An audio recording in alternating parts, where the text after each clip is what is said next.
하나님 말씀 구약 성경 창세기 12장 1절에서 3절까지의 말씀입니다. 여호와께서 아브라함에게 이르시되 너는 너의 고향과 친척과 아버지의 집을 떠나 내가 네게 보여줄 땅으로 가라. 내가 너로 큰 민족을 이루고 네게 복을 주어 내 이름을 장대하게 하리니 너는 복이 될지라. 너를 축복하는 자에게는 내가 복을 내리고 너를 저주하는 자에게는 내가 저주하리니 땅의 모든 족속이 너로 말미암아 복을 얻을 것이라 하신지라. 아멘. 복음은 어떤 사람에게는 좋고 어떤 사람에게는 나쁜 소식이 아니라 모든 사람들에게 좋은 소식, 복된 소식입니다. 그런데 성경에서 일관되게 이야기하고 있는 좋은 소식의 핵심은 하나님이 통치하신다는 하나님 나라의 이야기입니다. 하나님이 통치하신다는 것은 나를 옥죄고 있는 죄와 사망의 사슬로부터 해방되었다.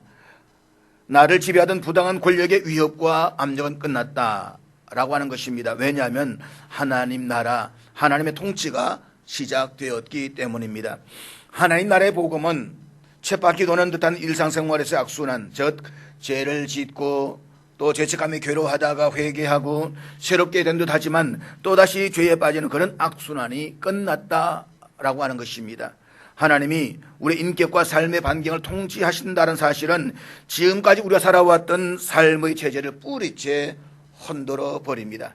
따라서 하나님이 내 인생을 통치하신다라고 하는 말은 단순히 진술에 그치지 않고 그 이상을 의미합니다. 네가 그동안 살아왔던 삶의 방식을 완전히 재구성해야 한다. 날림공사로 지은 가건물 같은 내 인생을 철두철미하게 재건축해야 한다라는 요구입니다. 이것은 엄숙한 선언이면서 동시에 요청입니다. 그렇기 때문에 예수님께서 때가 찼고 하나님의 나라가 가까웠다라고 말씀을 하시고 이어서 회개하고 복음을 믿으라 라고 요청하셨던 것입니다. 따라서 하나님이 통치하신다는 이 복된 소식을 들은 사람은 이미 회개를 요청받은 사람들입니다. 이것은 새로운 삶이 시작되었음을 기쁨으로 기대하라 라는 말을 들은 것과 똑같습니다. 그러므로 사랑하는 여러분, 하나님 나라의 복음을 받아들이십시오. 여러분의 인생 영토를 하나님이 통치하게 하십시오. 하나님의 다스림에 온전히 순종하려고 하십시오. 그러면 여러분은 새로운 삶의 단계로 진입하게 됩니다. 하나님 통치하시면 나를 지배하던 죄악의 사슬이 온전히 끊어지게 될 것입니다. 그리고 하나님 사랑 안에 머무를 수 있는 참된 자유를 누리게 될 것입니다. 이것이 하나님 나라의 복음입니다. 하나님께서는 만물을 완전히 창조하신 이후에 아담과 하와를 에덴 동산에 살게 하셨습니다. 그런데 우리는 아담과 에덴 동산을 생각하면 가장 먼저 선악과를 떠올리게 됩니다. 이것을 먹는 날에는 내가 정녕 죽으리라. 그러나 이것은 창조주 하나님께서 최초의 사람인 아담에게 처음으로 하신 말씀은 아니었습니다. 즉 하나님이 인류에게 최초로 하신 말씀은 하지 마라라는 선악과의 명령이 아니었습니다. 하나님이 아담에게 최초로 하신 말씀은 생육하고 번성하라는 축복의 선포였습니다. 블레싱.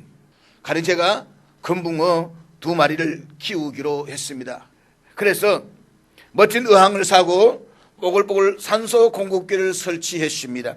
자동 온도 조절 장치를 부착하고 형광등을 설치하고 자동 정화기를 설치했습니다. 그리고 금붕어 살기에 적합한 물을 붓고 그 안에 준비했던 하얀 왕모래를 아주 조심해서 깔았습니다.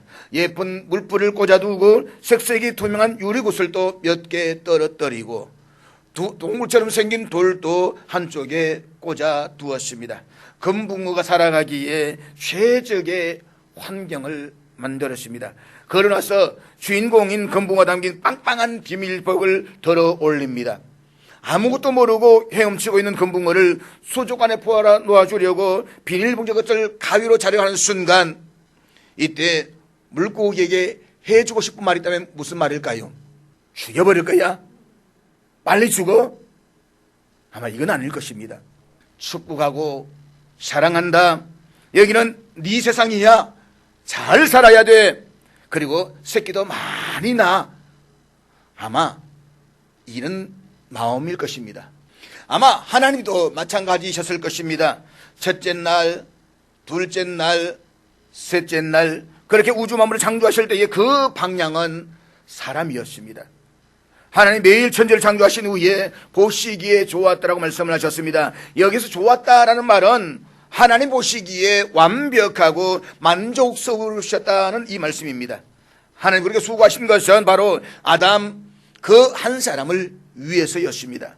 성경에는 없지만 하나님께서는 천지를 창조하신 이후에 그것들을 바라보시면서 아마 이렇게 말씀하셨을 것입니다. 이만하면 아담이 살기에 완벽해. 아주 좋아. 딱 좋아. 그래서 이 하나님께서 당신의 형상과 모양을 따라서 아담을 만드셨습니다. 그리고 그를 에덴 동산에 두시면서 그의 처음으로 하시고 싶은 말씀이 있었다라고 한다면 무엇이었을까요? 쉬어버릴 거야? 아마 그것은 아니었을 것입니다. 하나님께서 이렇게 말씀하셨습니다. 아담, 동서남북 사방을 한번 쭉 둘러봐. 내가 너를 위해서 이 모든 것을 만들어서 이곳에서 한번 잘 살아보아. 생육하고 번성해라. 내가 만든 이 세상을 정복하고 개척해 나가보아. 사랑하고 축복한다. 아담, 정말 행복해야 돼. 이 축복의 명령이 하나님께서 아담에게 하신 최초의 말씀이셨습니다. 그리고 그 축복의 말씀을 하시면서 한 가지 덧붙이실 말씀이 있었습니다. 그런데 아담, 살면서 이것 하나만은 꼭 기억해 줘. 내가 너를 만들었어. 네가 만물을 다스리지만 진짜 왕은 나라는 사실을 잊지 마. 알았지? 이것이 선악과입니다. 그래서 말씀하십니다. 어떻게 하면 내가 너를 만든 주인이라는 사실을 잊지 않게 해줄 수 있을까? 네가 행복하게 살면서 언제나 이것이 기억나야 하겠지. 그렇지. 저기 가운데 잘 보이는 곳에 나무를 심어 놓을게. 저기 동산 가운데 주렁주렁 열매가 달려있는 나무, 저 나무의 열매는 먹지 말고 그대로 놔둬라. 저것은 절대로 먹지 마. 이 약속 하나만은 꼭 지켜줘.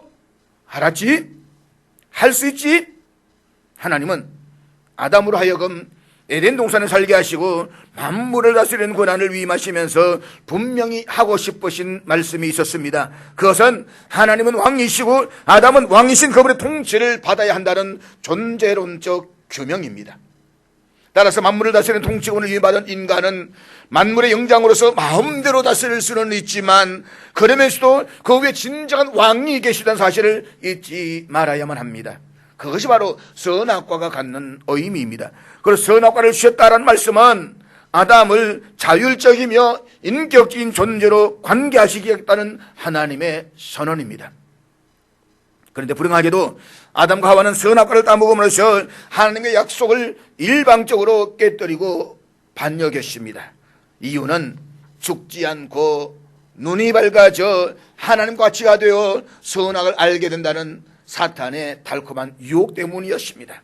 결과 아담은 하나님의 통치를 거부했습니다. 왕이신 하나님을 거부하고 내가 왕이 되겠다는 것입니다. 내 인생을 내가 책임지겠다는 것입니다. 그래서 선악과를 따먹었습니다. 그 결과 아담과 하와는 에덴 동산에서 광야로 쫓겨나야만 했습니다.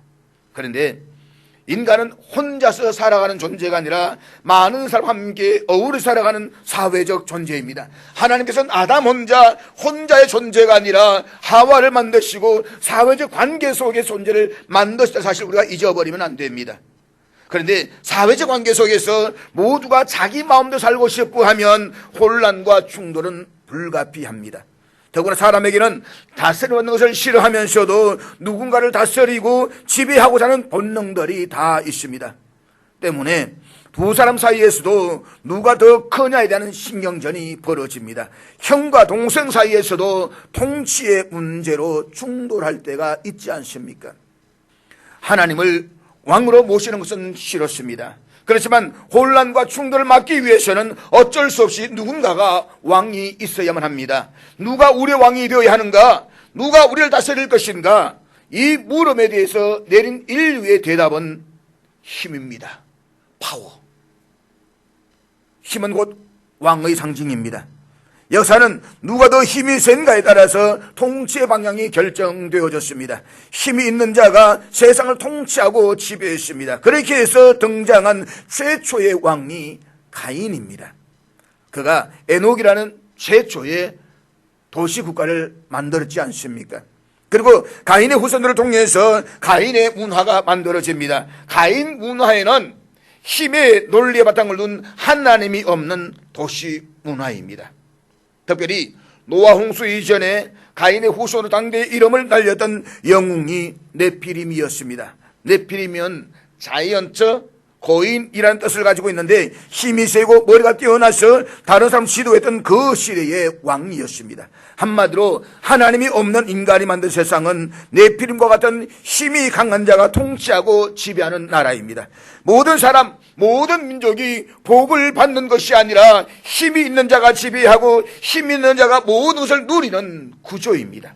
힘이 없으면 힘 있는 자들을 위해서 자신의 생명을 소진시키다가 추격해야만 합니다. 이것이 힘의 논리의 바탕을 둔 가인 문화, 세상 나라의 현실입니다.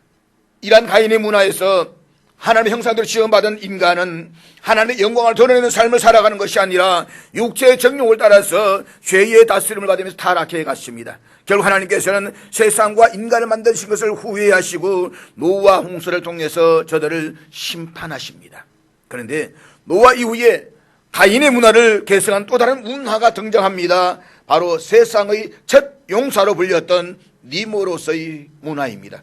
니므롯은 세상의 첫 용사로 불렸던 인물인데 그 이름은 반역자라는 뜻입니다. 니므롯은 사람들을 선동해서 하나님께 반역하도록 해서 물이 풍부하고 넓은 시날 평지에다가 흩어지지 않으려고 도시 국가를 건설합니다. 그리고 그 자신들의 이름을 내기 위해서 바벨탑을 쌓았습니다. 하나님께서 홍수로 심판하셨음에도 불구하고 가인의 후예들은 힘을 모으고 하나가 되어서 여전히 창조 하나님의 왕 되심을 거부하고 대항했습니다. 하나님께서는 약속대로 생육하고 번성하라는 복을 주셨지만 인간은 하나님 주신 그 복으로 교만에 취해서 오히려 하나님께 도전했습니다. 내가 왕이다, 내가 하나님이다, 그 이름을 하늘 꼭대기에 쌓으려고 했다는 것입니다. 결국 하나님께서는 죄로 오염된 도시 바벨을 흩어버리십니다. 이런 문화적 환경에서 오늘 하나님께서 한 사람을 불러내십니다. 바로 아브라함입니다. 창세기 11장에서 셈의 족보는 어떤 하나의 초점과 목표를 향해서 나아가고 있습니다. 그것은 바로 아브라함을 역사의 무대에 등장시키는 것입니다. 아브라함을 통해서 세우시려는 하나님 나라 프로젝트가 시작되는 것입니다. 하나님께서는 아브라함에게 이렇게 말씀을 하시는데 본문 1절을 한번 다 같이 보도록 하겠습니다. 본문 1절 다 같이 읽겠습니다. 시작. 여호와께서 아브라함에게 이르시되 너는 너의 고향과 친척과 아버지의 집을 떠나 내가 내게 보여줄 땅으로 가라. 가인의 후예인 니므롯의 문화는 힘으로 사람들을 압제하고 하나님께 대항하면서 큰 민족을 이루어서 높은 곳에 거하려고 했습니다. 그런데 하나님께서는 아브라함에게 그 땅에서 나와 내가 내게 보여줄 땅으로 가라라고 말씀을 하십니다. 타락한 가인의 문화에서 자신의 힘만 살아가야 하는 아브라함을 그곳에서 불러내십니다. 그리고 아브라함 하여금 큰 민족을 이루겠다고 말씀하십니다. 다시 말 하나님께서 힘의 논리만 존재하는 타락한 가인의 문화 속에 살고 있는 아브라함을 불러내셔서 사랑과 공의가 상식이 되는 내 나라를 세우시겠다는 것입니다. 그렇다면 하나님께서 아브라함을 통해서 하나님 나라를 세우시려는 이유가 무엇입니까? 첫째는 세상의 오염된 문화에 섞이지 않게 하기 위해서였습니다. 우리가 창세기 3장부터 11장까지를 읽어보면 여기는 두 계열의 족보가 이어져 오고 있음을 볼 수가 있습니다. 하나는 가인의 계열입니다. 가인의 계열은 하나님의 다스림과 통치를 거부하고 스스로 왕이 되어서 힘으로 세상을 지배하려고 했습니다. 저들은 하나님의 보호하심과 돌보심을 거부하고 스스로의 힘으로 자신들을 보호할 수 있다고 생각을 했습니다. 그래서 그들이 한 일은 힘을 키워서 도시를 건설하는 것이었습니다. 그리고 그 도시에서 인간 중심의 화려한 문명을 발전시켜 나갔습니다. 인간은 종교적 존재입니다. 이 말인즉 인간은 본능적으로 무엇인가를 믿고 의지해야만 하는 존재라는 말입니다. 그런데 하나님을 왕으로 인정하기는 싫습니다. 하나님 통치와 다스림을 받는 것도 싫습니다. 내가 왕이 되고 싶은 것입니다. 내가 내 인생의 주인이 되고 싶은 것입니다. 그래 불구하고 자신의 삶에서 신이 없다라고 한다면 마음이 불안하고 평안을 누릴 수 없으니까 그들은 하나님을 대신해서 다른 대체자를 만들어야만 했습니다. 그것이 바로 우상입니다. 우상은 인간들에게 무엇을 하라는 요구를 절대로 하지 않습니다. 인간들이 자신들의 욕망을 채우기 위해서 만들었기 때문에 우상은 윤리적으로나 도덕적인 부담을 주지도 않습니다. 우상의 특징은 쾌락과 즐거움이 있는 파티 문화입니다. 타락한 섹스 문화, 성 문화가 우상 숭배의 특징입니다. 사도 요한이 요한일서 2장 16절 말씀하고 있는 육신의 정욕과 안목의 정욕과 이생의 자랑이 그대로 함축되어서 나타나는 곳이 바로 우상 숭배의 현장입니다. 그리고 그것이 가인의 후예들이 만들었던 타락한 도시 문화의 실상이었습니다. 그런가 하면 또 하나의 족보가 있는데 그것은 바로 셋의 계열입니다. 셋은 아벨이 형 가인에게 죽음을 당한 이후에 하나님께서 아담과 하와에게 주신 아들입니다. 아담은 이 셋이 태어났을 때에 하나님이 내게 주셨다라고 고백했던 그 아들입니다.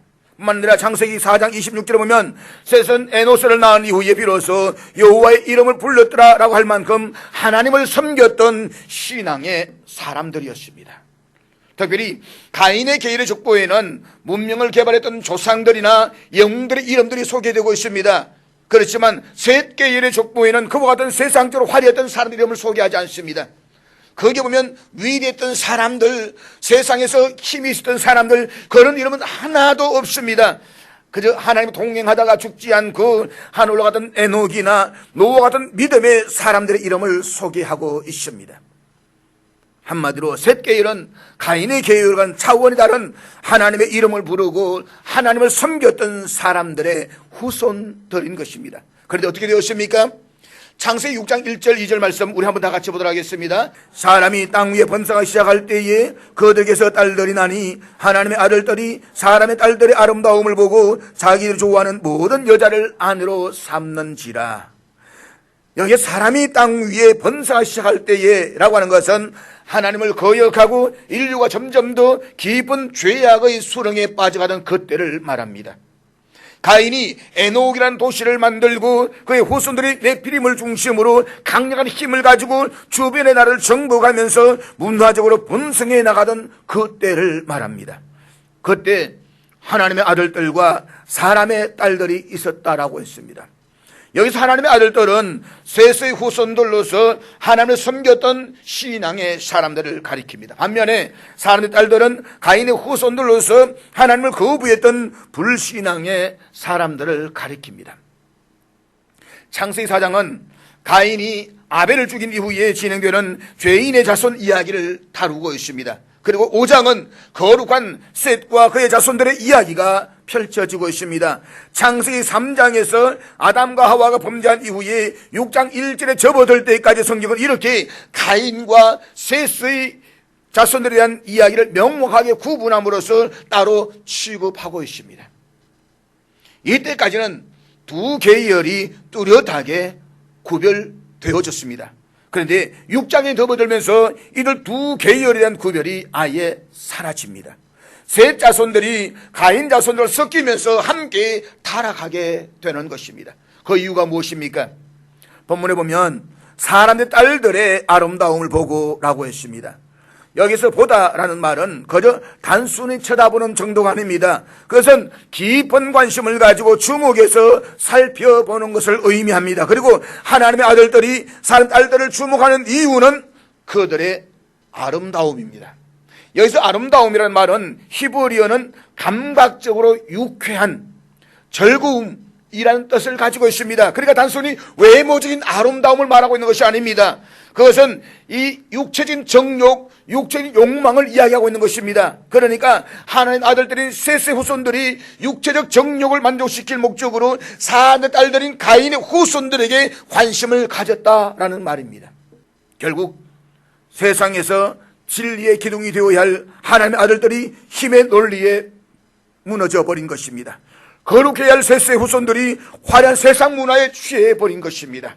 그래서 화려한 가인의 문화에 취해 살던 셋 후손들은 시간이 지나면서 신앙적인 열심과 경건함이 식어지기 시작했습니다. 명확해야 할 셋 후손과 가인 후손과의 경계선이 없어진 것입니다.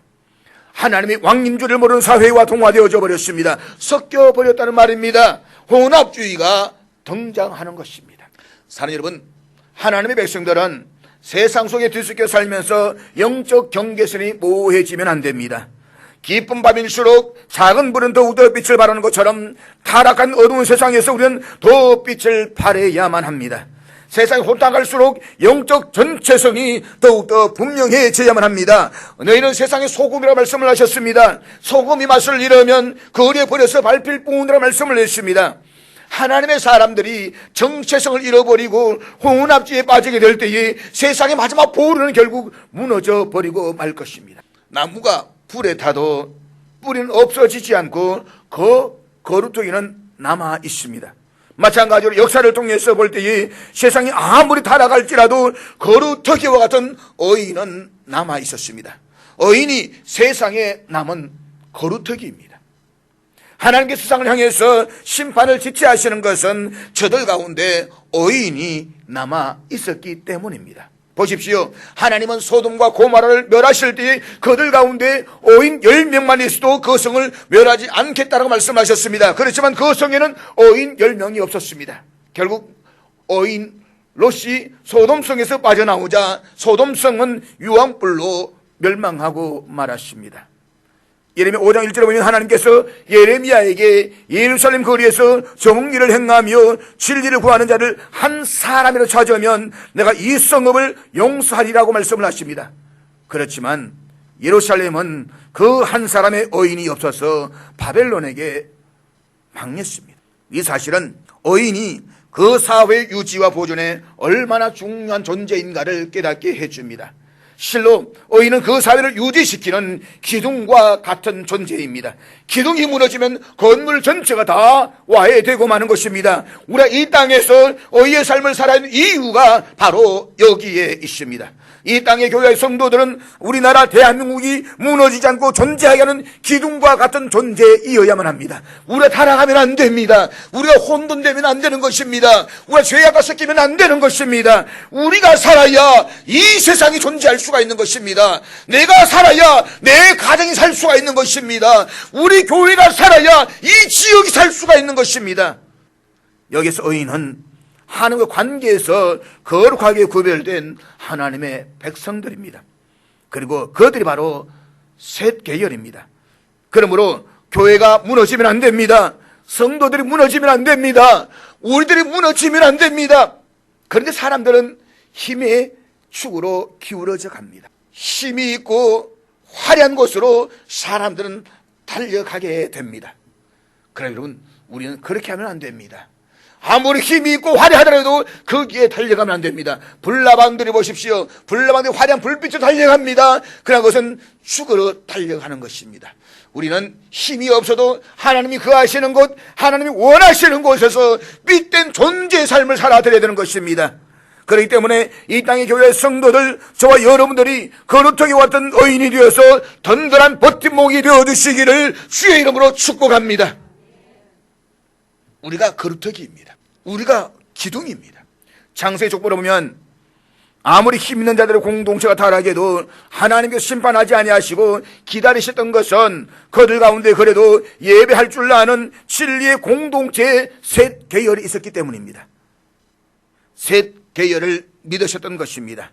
그들 구별되어서 거룩한 예배 공동체로 정체성을 가지고 사명을 감당하기를 바라셨던 것입니다. 그래서 가인 계열의 사람들에게 진리를 전해주기를 바라셨던 것입니다. 하나님만이 창조주 왕이시며 그러므로 그분의 다스리심과 통치를 받아야 한다라는 사실을 말입니다. 그것이 셋 계열이 존재하는 이유였습니다. 그런데 창세 3장부터 11장은 하나님의 통치와 다스림을 거부했던 인류가 더 이상 곤경에서 헤어날 수 없다는 사실을 보여주고 있습니다.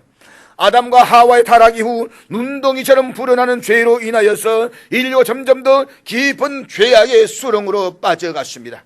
그러나 이것처럼 하나님을 거역하고 대적에서 불구하고 하나님께서는 인간들을 포기하지 아니하시고 그들을 위한 구원의 프로젝트를 실행하십니다. 그것은 바로 갈대아 우르에 살고 있는 아브라함을 부르시는 사건에서 시작이 됩니다. 아브라함이 살았던 우르라는 지역은 세계 최초의 문명지였던 메소포타미아 중심의 중심 도시였습니다. 우르 문명. 이곳에는 산물이 풍부하고 해상과 육상 교통이 모두 발달한 고대 세계의 주요 도시였습니다. 앞에 있는 사진들은 아브라함이 살았던 시대의 우르에서 발견된 유적들입니다. 사진에서 볼 수가 있듯이 당시의 우르 문화가 얼마나 대단했던가를 우리는 엿볼 수가 있습니다. 더구나 이곳은 우상 숭배로 유명한 곳이었습니다. 하나님께서는 아브라함에게 너의 고향과 친척과 아버지의 집을 떠나라고 말씀하시면서 그곳에서 불러내십니다. 화려한 곳, 천공문화로 꽃을 피웠던 그곳, 모든 문화가 발달되어 있는 그곳에서 아브라함을 불러내십니다. 아브라함 당시의 사회는 부족 사회였습니다. 그렇기 때문에 외부의 공격과 불이익에서 자신을 보호해주는 부족의 연대감은 생존의 필수 조건이었습니다. 그러나 반면에 부족의 연대감은 그 부족의 문화와 생활 습성을 그대로 수용하고 받아들여야만 했습니다. 그렇지 않으면 그 부족에서 살아남을 수가 없습니다. 이런 상황에서 하나님께서 아브라함에게 고향과 친척과 아버지의 집을 떠나 보여줄 땅으로 가라고 말씀을 하십니다. 이것은 지금까지 살아오면서 자신의 많은 영향을 주었던 지리적, 사회적 배경을 버리고 새롭게 출발하는 명령이었습니다. 우울한 그곳에 그냥 두면 아브라함도 결국에는 하나님의 아들들이 사그 딸들의 아름을 보고 되새겼던 것 같은 그런 길을 걸어가게 될 것을 하나님이 염려하셨다는 것입니다. 한마디로 죄악으로 오염되고 타락한 우르의 문화에 섞이지 말라는 것입니다. 혼합하지 말라는 것입니다. 하나님의 아들들이 자신의 정체성을 잃어버리고 사람 딸대로 섞여서 혼합주의에 빠지면 안 된다는 것입니다. 그래서 아브라함을 낯설고 생소한 광야와 같은 가나안으로 불러내십니다. 사랑하는 여러분, 우리 그리스도인들을 가리켜서 성도라고 부릅니다. 성도란 세상으로부터 불러냄을 받은 사람들이라는 뜻입니다. 하나님께서는 죄로부터 오염되고 타락한 이 세상으로부터 우리를 거룩하게 구별하시고 불러내셨습니다. 그럼 우리는 세상과 섞이면 안 됩니다. 물론 우리가 이 세상을 떠나서 살 수는 없습니다. 세상을 등지고 살아갈 수는 없습니다. 우리는 이 세상 문화 속에서 살아가야만 합니다. 그러나 그럼에도 불구하고 세상의 가인 문화와 섞이면 안 됩니다. 우리 세상 속에 살지만 세상 사람들과는 구별된 거룩한 존재로 살아가야만 합니다. 인간의 존재의 의의는 내가 가장 나다워지는 것에 있습니다. 내가 나다워진다는 것은 나는 피조물이며 하나님은 나의 창조주이심을 믿고 그분의 뜻에 합당한 삶을 살아드리는 데에 있습니다. 따라서 우리가 존재하는 목적은 하나님의 영광을 드러내는 것입니다. 하나님의 영광을 드러낸다고 하는 것은 하나님을 그대로 반사해낸다는 것입니다. 리플렉스, 반사해낸다. 다시 말해서 우리의 모습만 보면 하나님이 누구이신지를 알 수 있는 그런 하나님을 닮은 사람이어야만 합니다. 그것이 교회와 성도들이 이 땅에 존재하는 이유입니다. 사실 우리가 세상에 나갔을 때에 누군가 만났을 때에 나를 바라면서 저 사람은 교인인 것 같다, 이런 이야기점은 우리가 들을 수가 있어야 됩니다. 그런데 하는 말이 저 목사님, 당신은 무슨 목사라고 라고 한다면 이것은 하나님의 영광을 가리게 되는 것입니다. 최소한 우리 살아갔을 때에 우리의 삶을 통해서 우리의 모습을 통해서 하나님을 그대로 영광에 내드려야만 합니다. 하나님을 그대로 반사시켜 드려야 된다는 것입니다. 그러므로 세상에 수많은 삶을 함께 살아가지만 그럼에도 불구하고 하나님의 백성으로서 영적 정체성을 분명히 하며 살아가는 저희들 수 있기를 주의 이름으로 축복합니다. 혼합주의에 빠져서 하나님을 거역하는 믿지 않는 사람들과 흙탕물처럼 섞이면 절대로 안 됩니다. 하나님이 아브라함을 통해서 하나님 나라를 세우시는 이유가 무엇입니까? 둘째는 모든 민족에게 복을 주시기 위해서입니다. 본문 2절 3절부터 다 같이 읽습니다. 시작. 내가 너로 큰 민족을 이루고 내게 복을 주어 내 이름을 창대하게 하리니 너는 복이 될지라. 너를 축복하는 자에게는 내가 복을 내리고 너를 저주하는 자에게는 내가 저주하리니 땅의 모든 족속이 너로 말미암아 복을 얻을 것이라 하신지라. 여기 보면 하나님께서 아브라함을 우르라는 곳에서 불러내신 목적이 있습니다. 그것은 아브라함으로 하여금 큰 민족을 이루어서 세상 속에 하나님 나라를 세우고 그 나라를 통해서 땅의 모든 족속이 복을 얻게 하시기 위해서였습니다. 아담과 타락한 하와가 타락한 이후 인류는 하나님 번성하게 해주시는 그 복으로 타락했습니다. 저는 번성하게 해주시는 복으로 힘을 길러서 사람들을 압제하고 다른 민족들을 정복했습니다. 하나님이 번성하게 해주셨던 것은 그 번성함으로 모든 민족이 잘 되게 하기 위함이었습니다. 그런데 세상 나라는 그 잘됨으로 이웃을 정복하고 고통을 주었습니다. 세상이 번성해지는 것만큼 죄악도 번성해졌습니다. 그 결과는 하나님의 저주와 심판이었습니다. 바벨탑의 범죄로 온 땅에 흩어져야만 했던 인류의 모든 족속은 죄로 인해서 저주 아래 놓였습니다. 그런데 저주는 하나님의 본성이 아닙니다. 하나님의 본성은 축복입니다. 블레싱. 하나님은 아담을 만드시고 그의 최초로 말씀하셨던 생육하고 번성하라는 그 축복을 인류 모든 민족들, 모든 족속들에 주시고 싶어 하십니다. 모든 민족이 하나님의 복을 받게 하는 것, 그것이 하나님 아버지의 마음입니다. 그런데 하나님의 통치와 다스림을 거부하고 배역했던 인간은 힘의 논리를 가지고 세상을 다스리고 지배했습니다. 저들에게는 진실도 없고 사랑도 없습니다. 있는 것이라고는 저주와 살인과 도덕질과 간음뿐이었습니다. 더 많은 것을 쟁취하기 위해서 살육과 학살이 거치지를 않았습니다. 하나님의 아름다운 창조의 질서가 무너지고 하나님이 주신 번성함의 축복으로 세상은 타락했습니다. 때문에 하나님은 가슴 아파하시면서 심판하셔야만 했습니다. 그러나 계속해서 인류를 심판하시고 저주하실 수만은 없으셨습니다. 그것은 하나님의 본성이 아니기 때문입니다. 그래서 하나님은 세상 속에서 내 나라, 하나님 나라를 세우고자 하십니다. 그리고 그들을 통해서 세상 모든 민족들에게 복을 주고자 하십니다. 이를 위해서 우르에 살고 있는 아브라함을 불러내시고 그의 후손들을 통해서 하나님 나라를 세우고자 하셨던 것입니다. 그리고 아담에게 주셨던 그 인류를 향한 축복을 하나님께서는 아브라함을 통해서 열어주시겠다는 것입니다. 아브라함으로 말미암아 모든 민족이 복을 누리는 그 길을 열어주시겠다는 것입니다. 특별히 본문에서 너로 말미암아라는 단어의 히브리어 베카라는 말은 너로 말미암아라고 번역할 수도 있지만 내 안에라는 뜻으로도 번역할 수가 있습니다. 따라서 이 말은 아브라함이라는 한 개인만을 가리키지는 않습니다. 이것은 근본적으로 아브라함 자신이 아니라 그 안에서 태어날 자, 즉 그의 후손 오실 예수 그리스도에 인해서 세상 사람들이 복을 받게 되었음을 말씀하고 있는 것입니다. 성경은 심판과 저주의 이야기가 아니라 구원과 생명으로 관통하는 하나님 나라의 이야기입니다. 이 사실은 창세기 11장까지의 족보에서도 분명하게 나타나고 있습니다. 일반 역사로 말한다면 세상 나라 유행에 못 올려서 힘으로 지배했던 가인 계열이 계속해서 흥왕해야만 합니다. 그러나 세상은 그렇지 않았습니다. 세계사 속에서 힘으로 지배했던 나라, 제국들은 다 사라졌습니다. 성경에 등장하는 아수르 제국, 바벨론 제국, 페르시아 제국, 로마 제국들은 역사에서 사라졌습니다. 이와 같은 사실은 역사의 주관자가 하나님이신 사실을 우리에게 명확하게 증거하고 있습니다. 그렇습니다. 우주의 역사를 통치하시고 이끌어 가시는 분은 창조주 하나님이십니다. 그리고 하나님이 만들어 가시는 역사는 셋, 에녹, 노아, 셈, 아브람 같은 셋 계열입니다. 믿음의 계열이라는 것입니다.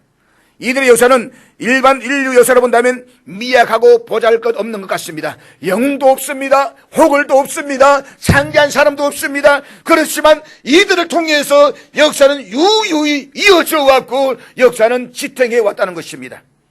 역사에서 사라지지 않고 일관성 있게 흘러왔던 사람들은 바로 셋 계열의 믿음의 족보인 것입니다. 그렇게 하시는 이유는 이들로 인하여서 세상 모든 민족이 구원을 얻게 하시기 위해서였습니다. 하나님의 형상으로 시험을 받았음에도 불구하고 하나님을 알지도 못하고 하나님을 대적하는 모든 인류를 이들을 통해서 구원하고 싶어 하십니다. 다시 말해서 오늘 우리가 존재하는 이유, 하나님 이 땅에 교회를 세우시고 교회를 통해서 주의 나라를 세워가지고 중요한 이유는 저와 여러분을 통해서 이 땅을 구원하고 싶어 하십니다. 이 땅의 백성들을 살리고 싶어 하시는 것입니다. 사랑하는 여러분, 이 사실은 그래서 오늘 교회와 성도들이 이 세상에 존재하는 이유입니다. 우리 영적으로 그리스도에서 거룩함을 입은 셋 계열의 후손들을 말할 수가 있습니다. 그런 셋 계열의 사람들이 존재하는 이유는 복으로 정복하는 사명을 감당하기 위해서입니다. 지금의 세상은 눈덩이처럼 점점 불어가는 죄로 인하여서 더 깊은 죄악의 수렁으로 빠져 들어가고 있습니다. 이런 마지막 때에 세상과 섞이지 말고, 제발 세상을 따라가지 말고, 제발 오염된 문화 속에 들어가지 말고 거룩하게 구별되어서 하나님 나라의 사명을 충성되게 감당할 수 있는 저와 여러분들 수 있기를 주의 이름으로 축복합니다.